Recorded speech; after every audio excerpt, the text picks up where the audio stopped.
तो दोस्तों, एक और नया दिन और मैं बलजीत परमार हाजिर हूँ एक नई कहानी, नया किस्सा लेकर। मुझे भी थोड़ा आज अच्छा लग रहा है कि इतने दिनों से आपने यूसुफ भाई बचकाना के किस्से सुने, उसकी ज़ुबानी बहुत कुछ उसने बताया, जिनमें से कई बातें, एक दो नहीं बहुत सारी बातें मुझे भी नहीं पता थी। अंडरवर्ल्ड में गैंग कैसे चलते हैं, कैसे हिटमैन को चुना जाता है, शार्प शूटर्स को चुना जाता है, रेक्की कैसे की जाती है और एजेंसीज के साथ तालमेल कैसे रखा जाता है। लेकिन एक बात मैं आपको बता दूं जो मुझे भी थोड़ी अच्छी लगी, क्योंकि आपको अच्छी लगी। तकरीबन पिछले 6-7 दिन आप लोगों ने एक ही आदमी की आवाज़ सुनी और मुझे आज थोड़ा अच्छा इसलिए लग रहा है कि इतने दिनों के बाद मुझे भी कुछ बोलने का मौका मिला है। इतने दिन तो यूसुफ बचकाना ने मुझे बोलने नहीं दिया। आज हम इस किस्से को आज के इस एपिसोड के बाद टेम्परेरीली रोकेंगे। यूसुफ बचकाना की कहानी में अभी बहुत कुछ और बाकी है, बहुत बड़ी बड़ी बातें सामने आने वाली है, जिसमें हमें एक पूरे सिस्टम के चलने की कहानी मालूम पड़ती है। पुलिस के बड़े ऑफिसर कैसे अपने सोर्सेज कल्टीवेट करते हैं और कैसे उन सोर्सेज को अपना नाम आगे बढ़ाने के लिए इस्तेमाल करते हैं। किस तरह कोर्ट कचहरी को मैनिपुलेट किया जाता है, किस तरह जेलों में बैठ के क्राइम का साम्राज्य चलाया जाता है, किस किस्म की करप्शन हर लेवल पे होती है, जिसका बेनिफिट हमेशा बेगुनाह को नहीं क्रिमिनल्स को मिलता है, और वो कैसे मैनिपुलेट किया जाता है सिफारिश से, पैसे से, और कई बार कानून को तोड़ मरोड़ के। अब देखिए, कहानी तो इतनी थी कि मुंबई के फॉरेस्ट रोड इलाके में पैदा हुआ एक पठान फैमिली में एक बच्चा कैसे आहिस्ता आहिस्ता आहिस्ता जुर्म की दुनिया में जाता है।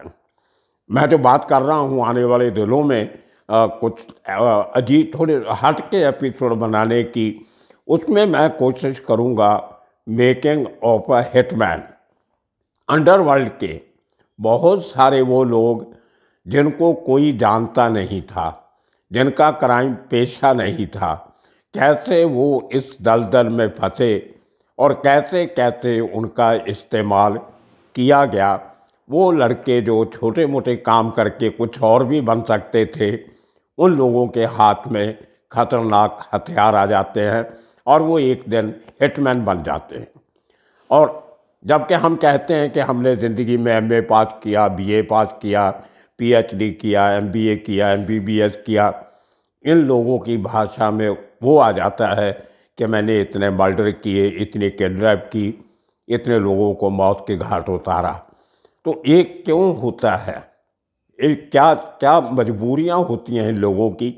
देखिए, खुशी से कोई भी क्रिमिनल नहीं बनता, अपनी मर्जी से क्रिमिनल नहीं बनता। क्योंकि जब वो उसकी शुरुआत होती है तो उसका जो मेंटल डेवलपमेंट होती है, इंटेलेक्चुअल डेवलपमेंट होती है, वो इतनी कारगर नहीं होती कि वो अच्छा बुरा सोच सके।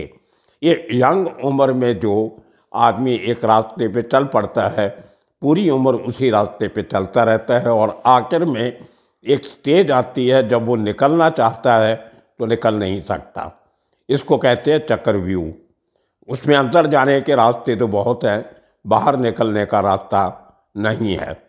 और दोस्तों, एक बात बहुत इम्पोर्टेंट जो यूसुफ बचकाना ने मुझे नहीं बताई लेकिन मुझे मालूम है, या तो वो भूल गया या उसको कंटेक्ट नहीं मिला बात करने का, वो ये थी कि हर कारनामे में जब भी वो किसी ऑपरेशन पे जाता था, हर बार एक नया हुलिया बना के जाता था, एक नई किस्म की ड्रेस पहनता था और अपना काम पूरा करने के बाद एक नारा लगाया करता था।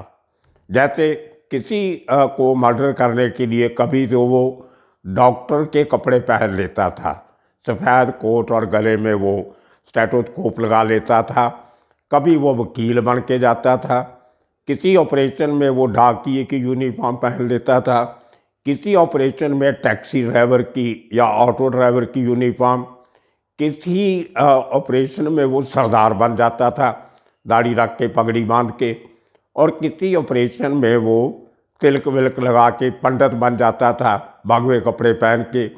इस तरीके से जैसे आपने फिल्मों में देखा होगा। मुझे एक बार बहुत साल पहले यूसुफ बचकाना ने बताया था कि जो फिल्मों में दो कैरेक्टर ऐसे हैं जो अपने गेटअप के लिए पहचाने जाते थे, एक प्राण साहब और एक दूसरा एक और किसी का नाम लिया था उसने। ये दो कैरेक्टर ऐसे थे, वो भी दूसरा कैरेक्टर भी पंजाबी फिल्मों विलन का बहुत काम किया उसने, मुझे नाम याद नहीं आ रहा। उनका एक गेटअप होता था, एक स्टाइल होता था, जैसे रजनीकांत का एक डिफरी किस्म का एक गेटअप और स्टाइल होता था काम करने का। शायद कहीं ना कहीं यूसुफ बचकाना ऐसे लोगों से प्रभावित था जहाँ उसकी सोच में कहीं एक एक्टर छुपा हुआ था अंदर उसके। शायद वो ज़िंदगी में कभी एक्टर बनना चाहता होगा लेकिन बन नहीं सका। वो कैरेक्टर का नाम था गुलशन ग्रोवर, मुझे अभी नाम याद आया। तो ये कुछ नाम एक बहुत साल पहले एक बार यूसुफ बचकाना ने लिए थे और उसका उसी तरह का गेटअप करा के वो अपने शिकार को मारता था और जाते हुए कोई ना कोई स्लोगन, डायलॉग, नारा लगाता था। जैसे मिर्ज़ा दिलशाद बेग को नेपाल में मरने के बाद उसने भारत माता की जय के नारे लगाए। उसी तरह सूबा राव को कर्नाटका में मारने के बाद उस दिन हैप्पी न्यू ईयर बोला उसके बेटों को, उसके परिवार वालों को। आदमी को मार रहा है और हैप्पी न्यू ईयर कह रहा है। किसी को उसके बर्थडे के नज़दीक मारा तो उसको हैप्पी बर्थडे का नारा लगा देता था। और जब बॉम्ब ब्लास्ट के जो अक्यूज़ थे उनको मारता था तो ज़्यादा करके बोलता था बोलो छोटा राजन की जय। तो कुछ ना कुछ नया अजीबो गरीब ये आदमी करता था हर केस में। ये एक करैक्टर है, मैं कभी फिर मौका मिला तो उससे डिटेल में कभी बात करके उससे पूछूंगा कि ये इस किस्म की हरकतें वो क्यों किया करता था।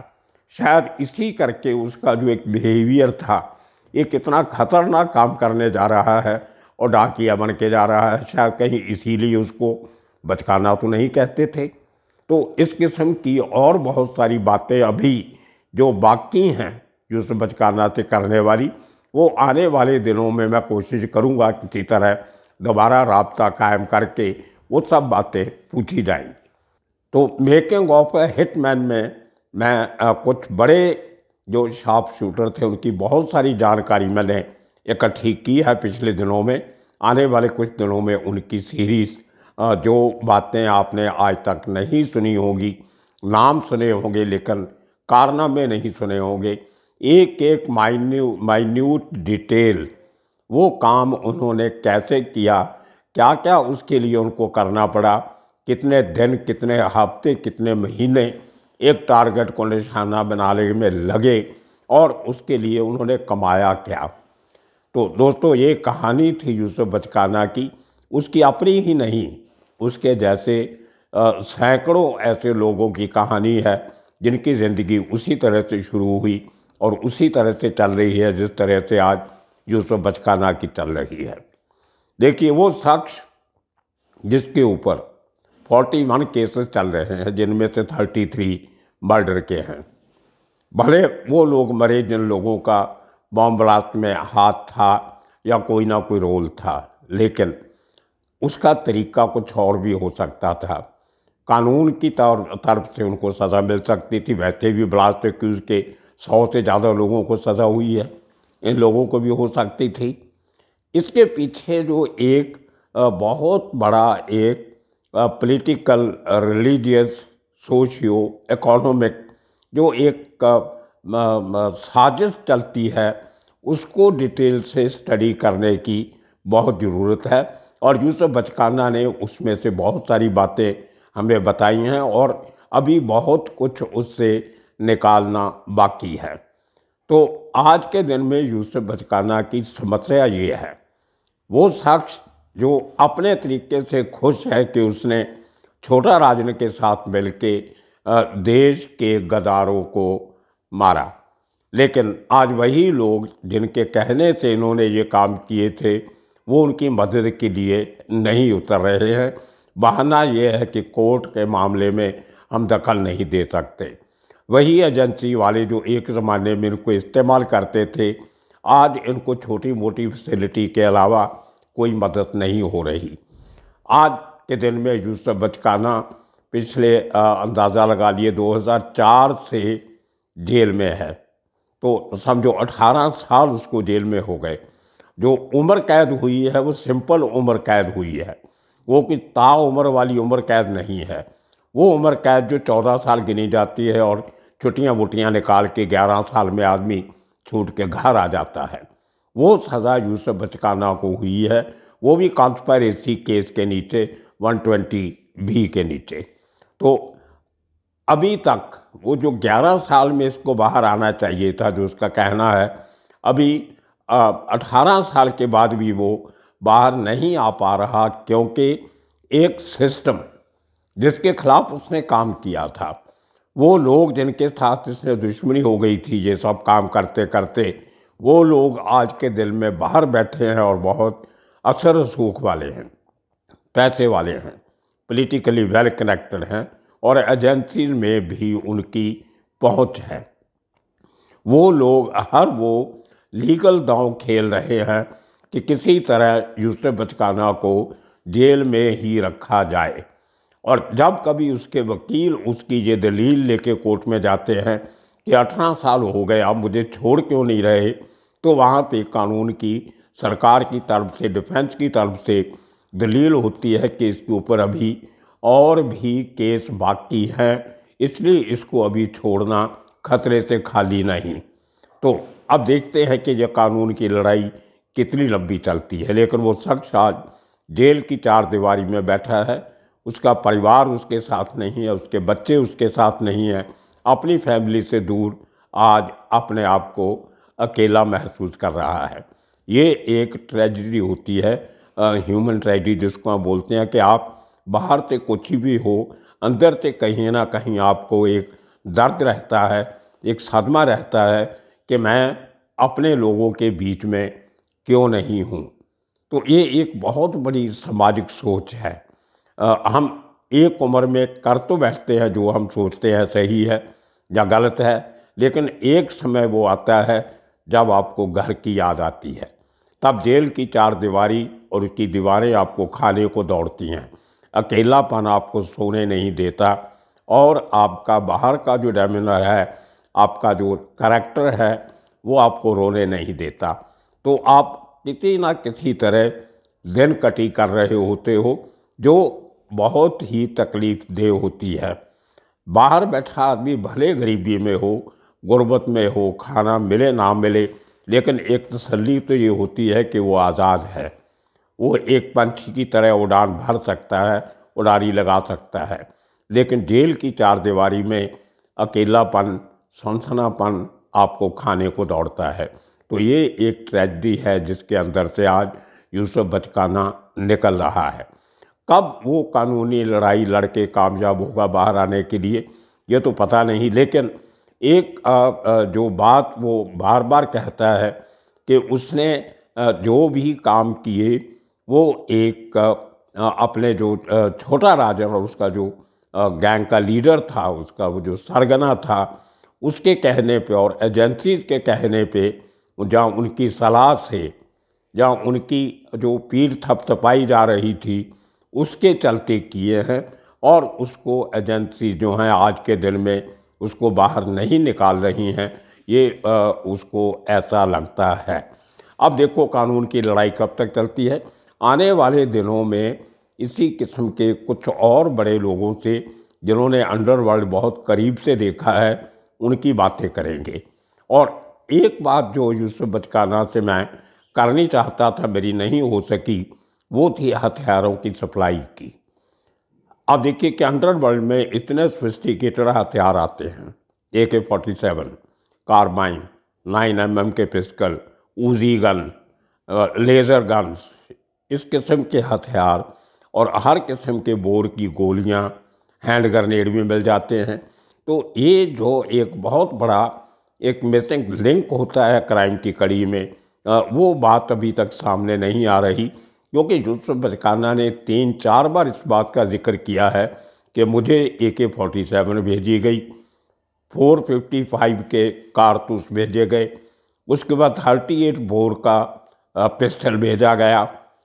वो कहाँ से आता था? कौन लोग हैं जो सिर्फ इस किस्म के हथियार सप्लाई करते हैं और इतनी जल्दी मुहैया भी हो जाते हैं? ये अपने आप में बहुत बड़ा सवाल है। तो आने वाले दिनों में मैं ये भी निकालने की कोशिश करूँगा, काफ़ी कुछ मालूमात है, लेकिन और इसको कुरेदा जाएगा। और मैं कुछ ऐसे लोगों की तलाश में हूँ जिन्होंने अपने ज़माने में हथियार सप्लाई करते रहे हैं अंडरवर्ल्ड को, लेकिन वो कहाँ से लाते थे, हथियार देश में आते कैसे हैं, और कैसे वो खतरनाक हथियार खतरनाक क्रिमिनल्स के हाथ में पहुंच जाते हैं। इस बात का खुलासा भी आने वाले दिनों में करेंगे। तो आप सबका एक बार बहुत बहुत शुक्रिया जो आपने इस लगातार चल रही सीरीज़ को बड़े इंटरेस्ट से देखा। आपका जो कमेंट बॉक्स में देखता था, उसमें 2-4 लोगों को छोड़ के सब लोगों को ये सीरीज़ पसंद आई। आशा करता हूँ आने वाले दिनों में भी जो हम नए एक्सपेरिमेंट्स करने जा रहे हैं, चाहे ये जो यूट्यूब की जो क्राइम सीरीज़ की पत्रकारिता है, उसमें कुछ नए एलिमेंट लाने की कोशिश कर रहे हैं। और मुझे पूरा यकीन है कि आप लोगों को हमारी वो मेहनत, हमारी वो रस्साकशी आपको पसंद आएगी। आपका साथ इसी तरह बना रहे। आने वाले दिनों में इंतज़ार कीजिए नई बातें, नए किस्से, नई कहानियों की। तब तक के लिए आप सबका शुक्रिया, धन्यवाद।